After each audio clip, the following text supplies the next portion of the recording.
នេះបងកម្មភាពយកមកពីកម្មភាពយកមក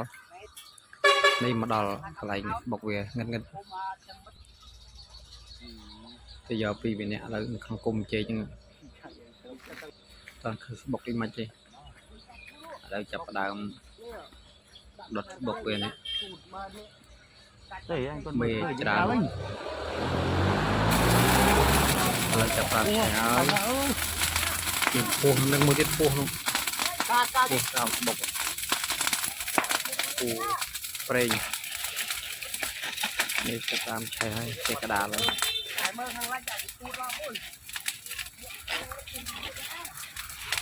ណាំងតែមេវាចេញមកអីទេ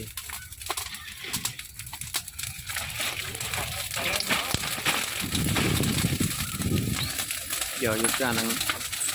អត់ទៅជឿយកថ្ងៃយ៉ាងដាច់នេះតែនេះដាក់ចំផ្លូវចេញហ្នឹងទៅរួចទេ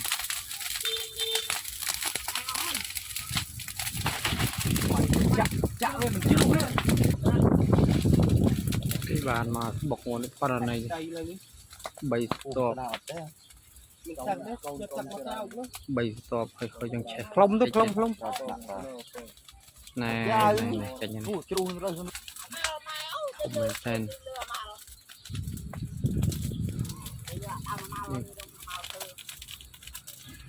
ប្រណីឆៃដែរយកបានចេញទៅផ្ទះវិញដល់ផ្ទះនេះចាប់ដើមបេះយកកូនវា